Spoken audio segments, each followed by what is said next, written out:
before then wamo yewura onsubempa osofo onsubempa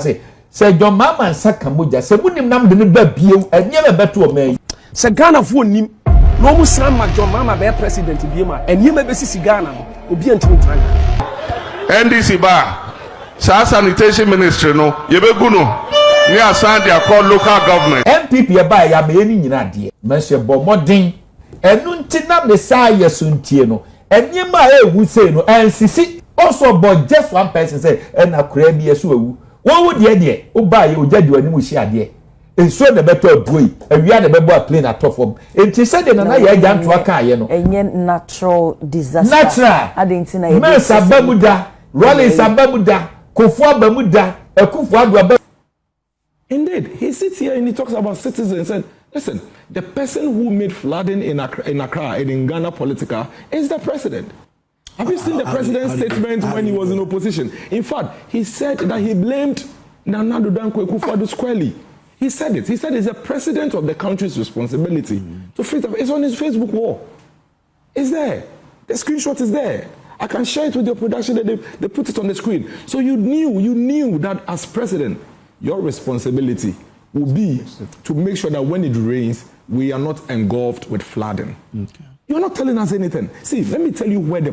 biggest problem is. And Mustafa and co are playing with our lives. Council, immediately you came into office, you put your officers in a chopper and flew all over Accra and flaunted images with bloggers, led by the deputy chief of staff, that he is a chairman of a certain anti-flood task force. They were flying all over with bloggers with cameras, like all the appointees do. I know he doesn't like that blogging thing. When he says it, they come after him, so he stopped. Then they blogged all over. Everybody was happy. We saw it. It was before the first rain came in under the antenna. I am not saying that overnight you can wake up and there's no flooding. In fact, the way I understand the Accra situation, it's not something that you can get up just overnight and do it. But what we would have expected, Mustafa, is that by now, that committee that you flaunted in our faces would have addressed the country with a plan. You also the paka, you know. The mama no nyame ewura ni mo wa no kan sese ba bio dia mo awu no ene ne ma ekosui. Awusia we de mama nchia na memo akwa abamfa wombra Randy report so. Lawyer Adomako Baafi wakopiem ewo UTV na ensebo ahodo de akotudwa no e kire se sabi enye se ensuyiri ene enema hodo awuwo ne nkwanhia hodo etutu Ghana no sabi opeso de ya amonyosem nenso so NDC abojokuo mufo wonom no omhya ase bibia na womo edeye amonyosem enyina yenim edu afibia mu June bosome no ya na oyene pa nsuo no hya ase se etwa na ehadwene na yebeka ya efiri abribia na NDC amonyokuo woso no edu omunko June dia na aye ne ho bibi ena Adomako Baafi kire se ade munko amu June no eya na eye dia efiri se yenim se June 4th ena Flight Lieutenant General John Rawlings o kan moje hwiegu o man Ghana mu enti se bibi o hod na se se ye kone ko bona dane ya momye nkone enko dane efiri se abribia NDC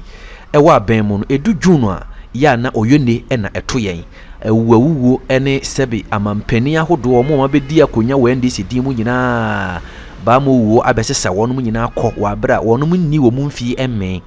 onkase sebi duabo bi ene de o mo so nenso so NDC kọ na wonum nkọ hwehwe mu firi se oyone no ena mo so de ba no omumu na esese wo mo kokobọ na Daniels na omu be jaise afi bia no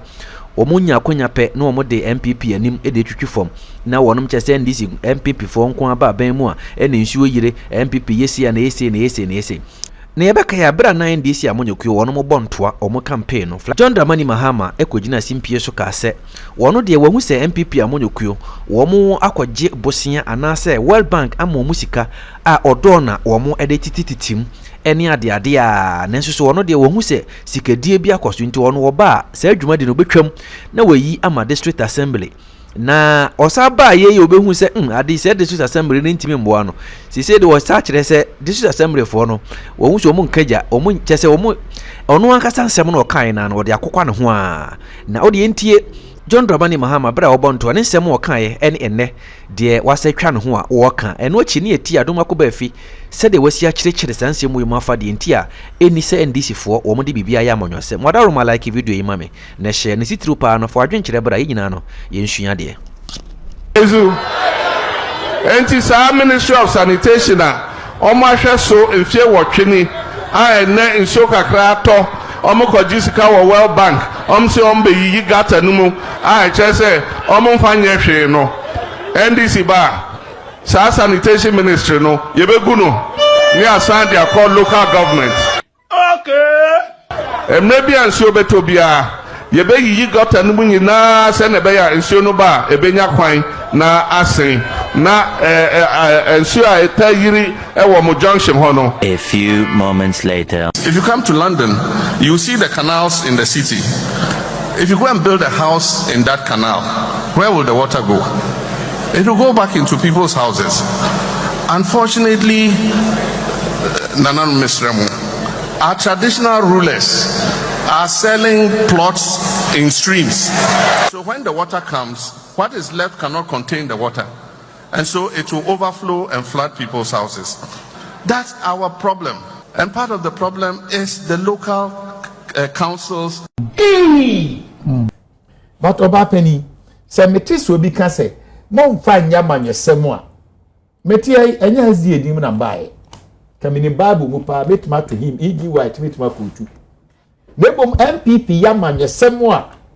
Yami slow and no minor who do come. But NDC is so reckless. To the extent that when you are doing politics, as we are yet to say, Omo Babemuda. Me wo yira mama since 2019. In so yiri bia no a ensima oka. But we dey midway ne buy. Mamen kan wi. Ye wi a meba osem so our prefer solution. But atiefo ntie ni ye nya atwom ya no ya doso ewo ye mayi mu. Tauti ase. No abo man no mu da. E wo se ko ye careful. Way 27th May 2024. The recent heavy downpours in Accra and other parts of the country have led to extensive destruction of property and, according to reports, the loss of life of a young schoolboy. This has exposed the government's failure to manage and prevent floods effectively and evokes deep concern about its lack of comprehensive flood prevention and management plan. Many areas that are in the past were unaffected by flooding today become inundated with the least rainfall. Considering the huge sums of money, Theo, as a former president, considering the huge sums of money allegedly spent by this government on draining the Addo and other flooding preventions, the present situation is distressing. According to the government, 200 million was spent on the Greater Accra Resilient Integrated Program, while the impact of that huge amount and its intervention have not yet been felt. Parliament was recently recalled to approve another 150 million. Protecting the lives and properties of our people should be a top priority of the government. Given the opportunity to lead our beloved country, a new NDC government under my leadership will not rest until we find an engineering solution to the persistent flood and implemented it. Okika mebre nsem you have sitting former president, correct me, say allegedly o man penia kodiska wo ye tapes ahodo a o kan eni ade a metiwa ne hami nanso na o man peni president mama de so we 1960 so we 1968 enu kura nkom nipa ese June 4th 2015 me kura ye nyame adom na me hyena na adu fie ho no mo a ne ye meet na me pie ye enye bodyguard ba ko Ibrahim and the boy ya ka me kura nka ne nka ho etinanka wo ba no you should have been guarded by tact and sage. But he threw caution to the wind. And what kikani somewhere tantrums. Kikani somewhere. Na say no one himself boko ba jabe here to noa. Ne bia to dawo. Etinka oba ye no. I remember I said one of his speeches when he was the vice president, he said former presidents must guide. Etina kaba en kabe cheso mampeni nyi say and as typical of him. And now ya just say o mampeni Akufo-Addo ni MPP. Uwie na can say in my government almost 3 years now. Yen chere. Oba ma yes, individual activities can ho. But ye musa say key people almost say we no Zoom lion no ni ade. Me fear say omo mabiem. They are not paid. nanka se yesi comfort kire musu aye na kokko ne yie obi anka wo nim dia wo kan ye die nanka wo ba ko die wo be say ni pe wu ye they were more than 200 it should have been guided o kasasa the comfort shall come sa enne waba se bia bosom ye di kan no kra dia anka be ye bi oba hima we dia komfie mienu we no kra mpo no bia I have also say we dey me fan to nchen nanyo bia no mean a person eti se na ya jantoa ya kufo ne fa ma ba PURC mama maintain wo you are a beneficiary of that no akọ sister station say Addo MPP for the NDC for akọ so does it make sense Adomako Addo so said yen ye do ma akọ so sentine ye mo ba bia no asa ne man toto wo mo enti wo akọ fa sem na ba se wo kasa ne nyansa ni mu a because ke bia ye mu bia nko ba wo say as ye do ma akọ so e ne ko ho a e ye nyansa ni nimdie no man wo do a ye ba ye adwuma kesa kedie menye architect menye civil engineer but common sense should have guided them say a whole landscape no whole no na so mutu amena esa channels ekoka odo na no ho enso peti odo ayikura circle kura na yeyi in a haste see benye schedule munti na ekopeje si honom no anya adwini bia to say ye de akọ then you get nana ya jan to a presidential advice a staffer SNPP for the do Adomako Addo so wouldn't say omo ma politics yem krasisem with all respect yem krasisem asem na akosie no ene 11 years abaye no ojadu ani mu hia de ena no ye call adenta ne no so abrosan bu agu nipa so enipa se tu ne wu ya asesen eno mi yi nkrai won kwa time o na nkana na ye janto oba de ye mema ne tomre bia ye brani ayente oba de o kasa with distinction with respect and then oba ne de mema so we study psychology you na way of communicating any man ya na different a man to some extent you more of emotionally intelligent than yen you reckless akotna ho you tia o kaje 550,000 a month could now MPP for do oh yes not only more you know what would did mo now then one more organizers come you know me staffers near the no you want you cry 40,000 sure omo ba se be wia ye be kum ni asai no ade a wonye sure dey so just allow and yes me nya sure o de opa se me nya sure there MPP buy after a year now presidential staffer e be our parliament a year o de say near the better parliament adenti no mu dwane okay you promise clean government so meaning and the list a wo dey ba no e more mamma DCs na MCs there MPP time no me 4,500 5,000 and that me no ka say e between 30,000 to 35,000 enya se me nya sure and that be all there be oba mo station no esun o hwe that last week I me buy a me ka say aban ne me nanim ko ho e o fuel ho e ye petrol any diesel na me nua no buy ye no e ye enuase akrufrom na oje achinya azuma me ye NDC for na be send a test from employer so ada na nya MPP ni na NDC for e bi MPP de obaka say mama informa na kan hwe okay ofa ba me ka de so say eya manyo ne ye so du so achina beto aya na di nyansa to ho omu kasai enso niema ekoso yi yes abande wom ontu omom sisa nwira no ka construction so omu ya omu hwe ne ye MPP ya ba ya me ni nyina de manse bo modern enu ntina me sa ya suntie no eniema ewu sei no ensisi also but just one person say na kura bi yeso ewu wo de o ba ye ojadi wani mu hia de enso na beto abuoi awia na bebo a plane atofom enti se de na ya janto aka ye no enye natural disaster natural adentina ye me sabamuda rolling sabamuda kofu abamuda ekufu adu abamuda ade ensa good so na de mama no ankasa gina platform so bie na no kan say se munnim na motoma NDC biewu a o hawo betomo no na no masem it was John Mama his excellency our campaign platform okay minted okay na it was a prophetic declaration before then one yewura onsubempa osofo onsubempa say John Mama nsaka moja se munim nam de ne ba biewu enye be beto o mai and it based on one formula mo dia beto say na ye agyanto ase ye de no I am going by tangent say ye no ntra na de onsubempa kan ye no de Mama no anyame ewura ni mo a wan no kan say ye ba biewu de amu awu no ene ne ma ekoso yi ye wie ni sa kakra bi de ka ho ne se me se for obi babo ama sebi wane ho no enti so wane ho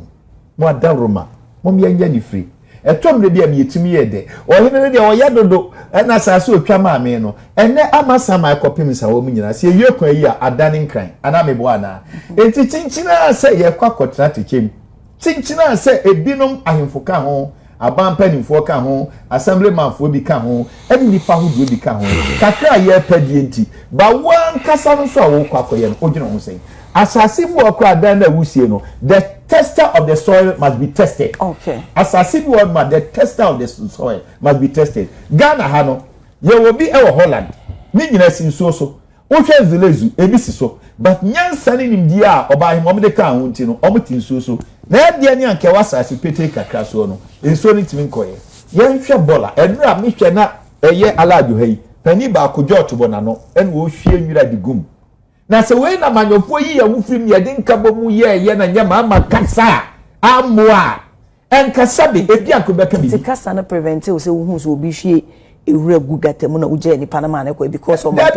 akasa da me wo de mi ade asem na den ha mechi police ni bia na me hwe ni suban a wo ye kwam no waboro mechi no kayed no ko e na mi ni eye video e na me hwe ye e no bi comment ti dia me di wie no dia me kan dia siso ni se asem na bedro no best MPP fo nyina ya ku ya nim nya me abie kwan Dr. Mahmoud ba onya beba mama ye nkasa se dia NDC fo kasa ya e na wo mu anu asem e na Ghana fo gina ebu a omfo ma me fancy ya dog me da say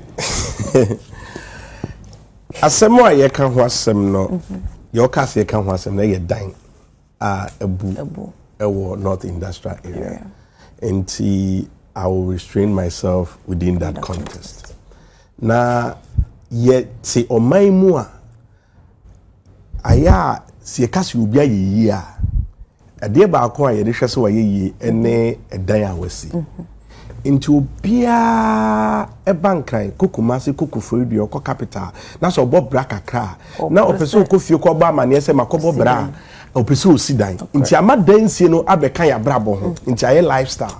bai bia baabi na ntesa nti obia esidan mamefo etufo sidan papa etufo abusu etufo ye de dan twampoa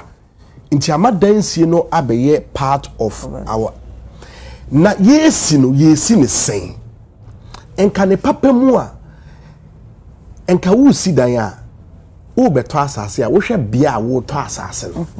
na wasidan no wa hwe se bia na ame ko hwe no eye kama ene obia firi na kura no abankan asase nso de ye papa wo mu no anase wo asase pese so yi no ayema enti ye de no ko mashi area be bia nsuo wo bia na so wa hoode obetimi dia fele a na wato na wafele na wasidan bebi odi nti betu nti si e beka se ono so waye yie nti no na ye wura fi se eye amane na ye pa ama ye ho na ye san pe ama enchirimba nti ene bebi bebre anke ye ensuo kwan no ene tutua no ye tutua ne asidan wo ye sidan so no ene ba bebre na ye enka usidan wo pass asene wi ne papa mu a ye mra no Land Use and Special Planning Act 2016 Act 925 echere de wose wo fam ana de wose wo ye ansa na wesidan the papa mu a wo form wo assembly no akofa form no apply say me permit for me dan ana say wo chro letter e de ko assembly ho wo wi a wo de architectural designs any de opese wo ye nyina na wo de akọ assembly ho wo de ko assembly ho a the papa mu a ye frɛ Enkofobi, the technical committee. The technical committee, they comprise of NADMO, EPA, Fire Service, Land, a friend is saying, Commission, Physical Planning, Works Units, a Bimosokra Echo obtain ECG, Utility Service, ne Eka. Na omo akoye inspection. No mashe say, baby a wusi dino, ni nyina no. Ekoya na yembisa ye ho se enne assembly for mo hweme omo ka committee for no mo hweme ombisa mo se ye ya na assembly mpono dodo say na wo kasa e de yes ade no enti e wo on paper no beautifully but the implementation of these policies no eni ho enti no sa technical committee no in most assemblies no the omo ye ne say fiscal planning and as a way for the permit ne ba ne aye meeting ne ya approve say esi ha say ensi ha omo nye the omo ye ne say ebi mo so ye ne selected projects are mo say oh we dey ani wo ho projects are eso no na o makohwe but in kan papa mu a se wusi abronsan e bro so 3 a there's a special inspection that was a coso and I say we see a dying kesia eno no o kwa e was ye kohwe even the soil test say EPA ma permit fire ma permit aviation permits e was wunya highway urban rules fu nyina e ko check but then na bonsan dodo a ye hu okurum say ye kase ye komuni a ye nhwehwemu a emu dodo say na fast processing any NDC that. Look, in a way, you see a lesson out of a past experience because recently, say in Newtown, Honum, Abansoro, Ejiguye. Adia ni nyina ye ni hwe so even the pillars e bi se dan na si won man penfo be hwe no say na nkense se wo mu simple e dey na prevent ye se e bedwire gu but rather no e causes sa oye we come the fortune nyame ado na school for ni ho no nti enku obia meba ho yesu bi free mo meba ho wonim de koye ne say me ma ye ne ma no me pese me si dan me permit no minimum bi wo ho enti me bo a me permit na no na me de akoma no we am afre ne se minia me permit no enti ye ho adwuma ma me ono so ebe ye ho adwuma ma me because o minia obu on so a enka omo e wo so mo hwe akoye inspection aka che ne se oh edan we de wo ye ne menye no oni mo bi wa abamu enti obi afa phone afre obi emomo so afre obi aka che se chale minipa no hwe na mo hwe na mo man permit no na onsi ni da enetama me MC ne kasai no o kan sembi o se obi o kompona o de ne plan ni bibia ba mo approve say this is your plan obi o fi honum ko ye na se bi abanso no se bi a 1 story 2 3 a wo hene bi akwakoye no 5 me one na 5 no and no more approve. And then the question is, and they will approval. Say media banana say on field the non so no. Say me yet frequently me go check. And they will. Say me ma permit na. I was say unit no, especially works unit and fiscal planning for no. And you more and making sure say, dear uka se obey no. Even in Tokyo Alcasa will be sizes no e pno no bibia no eno na wo ye bibia Alcasa will beto wo no sane be but a monitoring no assembly needs to be resourced in order to monitor but resources no way sometimes na ya me so me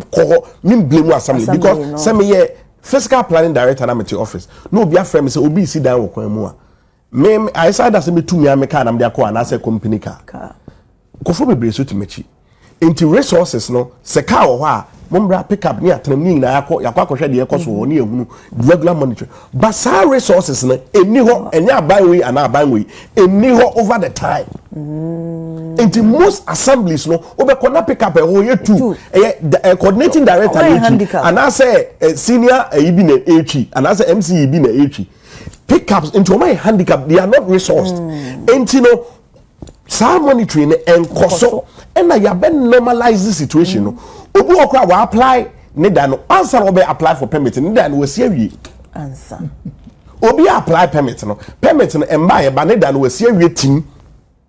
and people are aware yes no enkofu tuka omuko no omuhunu sa enkofu yo ye part of the technical committee and omu wa ba mu and aso me adwuma wa assembly where some omuhunu na meti e ko say even womo se bia na build dia onim se bia on ne document no enye complete nti no akwakoto paint ni bi no abetre ho stop work it is stop work just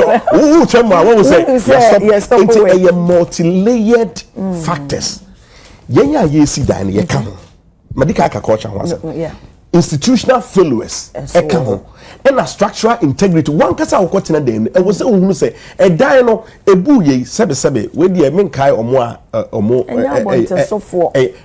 why edomo mu bu ne say omo tim no e na wo enya problem no nti fa say me kusi dan atenem na say manhwe niema yie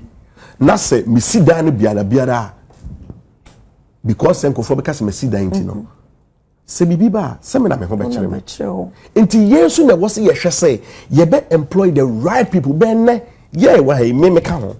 ye mu hwan na ye be si dan a opɛ qualified engineer na on entrance say minia dan we na pese me si die na wo se me ye die na wo se me ye ma me expert advice ye nya fa kire wa no be ka che so o mosi we ni we o ye kama ba o ne blocks no obetumi a nti obetumi akeka ni afre no ye ne naka na wakɔ won so afa ne nkofo bi wa akire ho na makotutu amana na ya start na ye si ye wi a ya ye ne kama but the referee say yan kasa ne ye di ye ho abro enti ye ya na ye nso ye ka ho because ono na oye adwuma no e wo so hunu se ono ye dinasi wo so onye na adwuma but wanye na adwuma ni ya the ultimate victim no ye wo na wo kwotena dan ni enne Friday ni ba yi wa mo na e form enye mo ti dan ni enye na esisi no enye eno na ekoso enti ni nyina no yenhwe na it needs a holistic intervention dey me be bia me sua dey fin ye fa the root causes of the problem e dey na this hard dey we e buy e bi si adenta ye kan ye media for ye kan ye twa so and they biasi e kira headlines ye fufuro enti ye nka e dan ho asem e be sa ba ha bi ma sa be ka just few years back hey ya Malcolm and also sa ni dwirgu ye trapping nipa ye go find a technical team from Israel in the be I will buy you be here and enra na me hwe anapay na me hwe say President Mahama time na me do ya semo and napay na me hwe anapay na me hwe even site ho site ho no ebugu nkofo no so no ebugu nkofo no so no the how are ye nkofo no na me hwe even the resources to evacuate people to rescue people they need be and I was expecting say with the miankasa me madre I was expecting say every vice president call one of the things that she should have taken notice of no say yen hwe the way I rescue for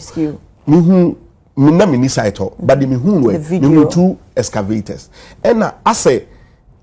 ye chain ama obi ye bibi ansa na yenso ye bibi me not technical person so I may not be able to go into details but the be ye what take ye hunu ye hwe wo TV so na be ye ansa na wo and ye no na me hunu wo you know enti eno so ka ho na ye ni eho akade a esi a ye be ye na ye nso ye ntoto ye na mo ye se de be ye anema be ko ye na ye bo ye bra ne sen enti the esi ye no a very unfortunate incident obia mompa ye se ebi nto no but see beka say yen permanency biem no yen nyina na ye waso die government has a role to play especially the municipal metropolitan and the district assemblies they have a role to play we the people who want to achieve some status and until person see that no yen so you a role to play because say kuntu here na chia na eba wo de wa de say wo be chichi wo be ye niam bi a wo de wo be nya diatrema ebu a wankasa so le begu na enei so krompo na rent adane atwamene no obi ho no ma wo si no o si se enye ono na etrem o si se wo de ma rent enti cement a esese wo to na odi shem no so a onyusu eyesa cement na the cement no egumu ahodo bebre the esese wo yusu na the quantity as wo yusu bi si dinosaur so na eno so yenye because obi eni wono ma o ba be check ya make sure say o yusu the right enema for building no ntino no kuku no huru no de so no e de cash out ni sika